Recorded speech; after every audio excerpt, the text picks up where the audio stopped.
Student, आज मैं आप लोगों को फिजिक्स का एक बहुत ही इंपॉर्टेंट टॉपिक डिस्कस करने जा रहा हूं। ओके, जो कि गति का समीकरण है, equations of the motion. Okay, तो डियर स्टूडेंट, गति के तीन समीकरण होते हैं।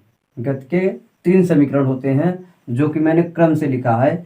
डियर स्टूडेंट, इनको क्रम से याद करना बहुत जरूरी है। ओके, तो गति का पहला समीकरण है v = u + at। गति का दूसरा समीकरण है s = ut + ½ at²। गति का तीसरा समीकरण v² = u² + 2as। Okay student, तो इम्पोर्टेंट चीज क्या है, इसमें क्रम से याद करना आपको है। गति का पहला समीकरण कौन है, दूसरा समीकरण है, तीसरा समीकरण कौन है। एक बार मैं फिर से बता दे रहा हूँ आपको। गति का पहला समीकरण क्या है जी, v = u + at। दूसरा समीकरण s = ut + ½ at²। तीसरा समीकरण है v² = u² + 2as। ओके, अगली बात आती है, इसमें जो सिंबल यूज किए गए हैं उसका मतलब क्या होता है। ओके स्टूडेंट, तो u का मतलब प्रारंभिक वेग, u का मतलब प्रारंभिक वेग, इनिशियल वेलोसिटी। ओके, v का मतलब होता है अंतिम वेग, फाइनल वेलोसिटी। ओके, s क्या है, विस्थापन, डिस्प्लेसमेंट। यहाँ s क्या है, इंपॉर्टेंट चीज फोकस करें, डिस्प्लेसमेंट है, विस्थापन है। दूरी बोलते हैं लोग, दूरी, जो कि गलत है। यहाँ s क्या है, विस्थापन है, डिस्प्लेसमेंट। ओके, a क्या है, त्वरण, एक्सीलरेशन। a क्या है, त्वरण, एक्सीलरेशन। ओके स्टूडेंट, और यहाँ पर टाइम t, टाइम क्या है, t क्या है, टाइम है, समय। ओके, यहाँ t क्या है, यहाँ पर समय है। ओके, तो आपको इतना चीज समझ में आया। गति के तीन समीकरण होते हैं और उनमें जो ये सिंबल यूज किए जाते हैं इनको भी आपको याद रखना पड़ेगा। u मतलब प्रारंभिक वेग, v जो है अंतिम वेग, s क्या है, विस्थापन है, a क्या है, त्वरण है। अब इंपॉर्टेंट चीज है, इसका एक गति के जो तीन समीकरण होते हैं इनका यूज कहाँ करते हैं। गति के जो तीन समीकरण होते हैं उनका यूज जो होता है सरल रेखा में, कोई पिंड सरल रेखा में गतिमान है, और इम्पोर्टेंट चीज एक समान त्वरण, एक समान त्वरण से गतिमान है तब।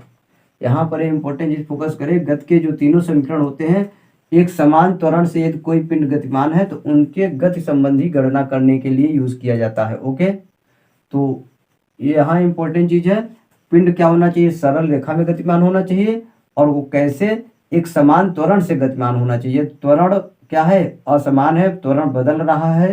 ठीक है, तो आपका क्या हो जाएगा, ये गति का समीकरण यूज नहीं कर पाएंगे। त्वरण क्या होना चाहिए, एक समान त्वरण होना चाहिए। ओके, तो इसको नोट कर लीजिए। ठीक,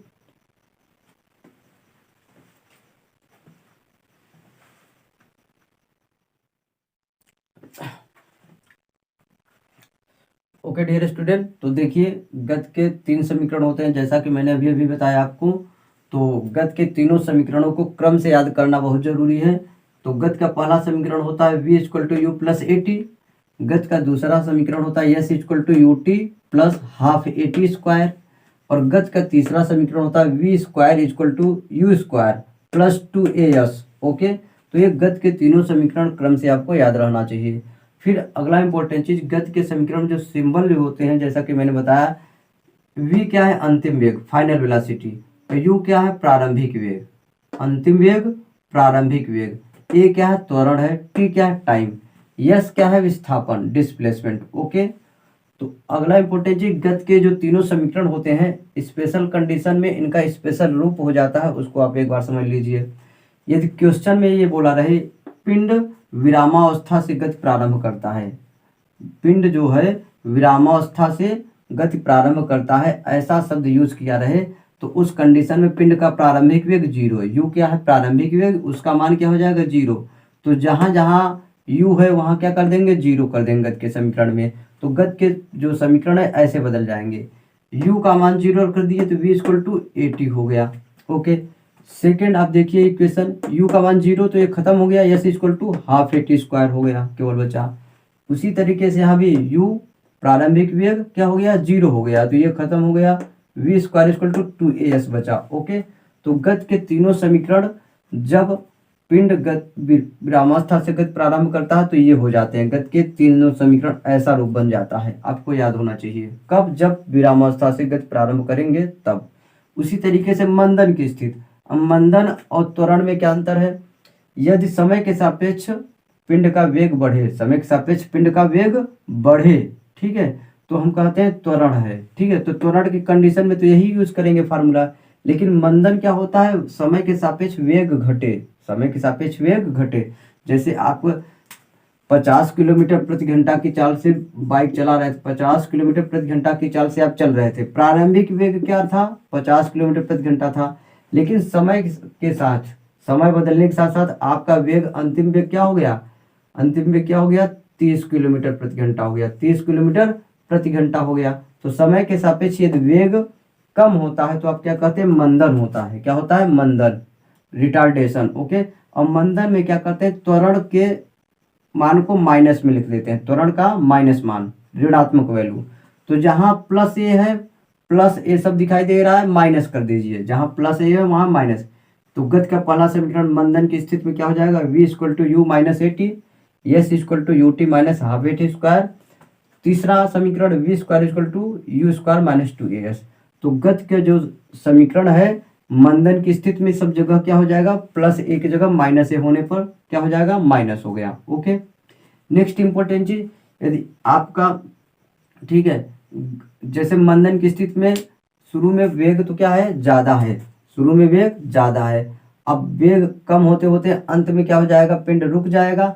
तो उस कंडीशन में गति का समीकरण क्या हो जाएगा, यानी आपको कहा जाए पिंड क्या हो जाएगा, रुक जा रहा है, पिंड क्या हो जा रहा है, रुक जा रहा है। बताया मंदन की स्थिति में, रिटार्डेशन की स्थिति में गति के जो तीनों समीकरण होते हैं इस तरीके से हो जाते हैं, जहां प्लस ए था वहां माइनस ए हो गया।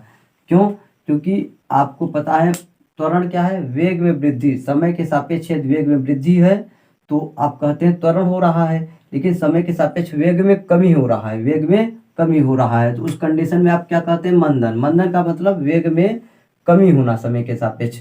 तो क्या हो गया, प्लस एक जगह क्या हो गया, माइनस ए हो गया। तो गति के तीनों समीकरण मंदन की स्थिति में ये हो जाते हैं।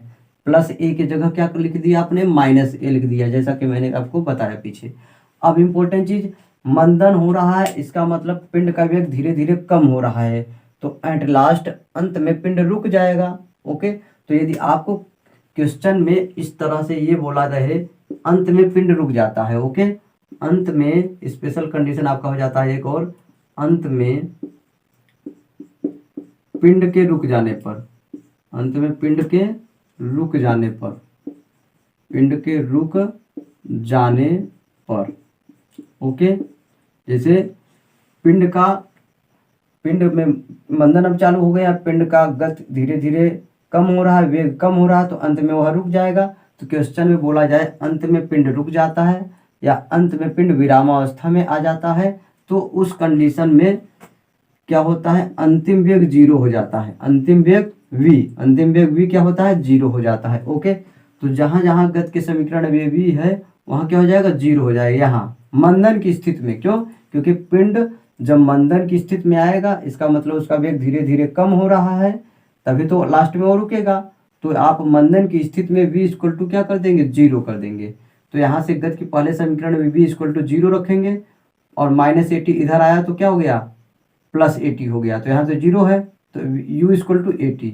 तो गति का पहला समीकरण क्या हो गया, u इक्वल टू 80 हो गया। ओके, गति का दूसरा समीकरण देखिए, तो गति के दूसरे समीकरण में इंपॉर्टेंट चीज है, इसमें तो अंतिम वेग है नहीं, ये u है, प्रारंभिक वेग है, v तो है नहीं, तो वैसे ही रहना है। गति का दूसरा समीकरण में कोई परिवर्तन नहीं होगा क्योंकि इसमें v अंतिम वेग है ही नहीं। तो गति का दूसरा समीकरण वैसे ही लिख लीजिए, s equal to u t minus half a t square. अब गति का जो आपका तीसरा समीकरण है, इंपॉर्टेंट समझिए, गति का तीसरा समीकरण, यहाँ पर क्या हो जाएगा, v जीरो हो जाएगा, अंतिम में क्या हो जाएगा, जीरो हो जाएगा, और माइनस टू ए एस इधर आएगा तो प्लस हो जाएगा। तो u square equal to two a s, u square equal to two a s. Okay, आपका ये गति के तीनों समीकरण मंदन की स्थिति में, और अंत में लास्ट में पिंड रुक जाता है तो अंतिम में जीरो हो गया, तो इस तरह से बदल जाते हैं। ओके, एक फार्मूला और आपका होता है इसी से रिलेटेड काइनेमेटिक्स में ना, 90 सेकेंड में चली गई दूरी, ठीक है, 90 सेकेंड में चली गई दूरी, 90 सेकेंड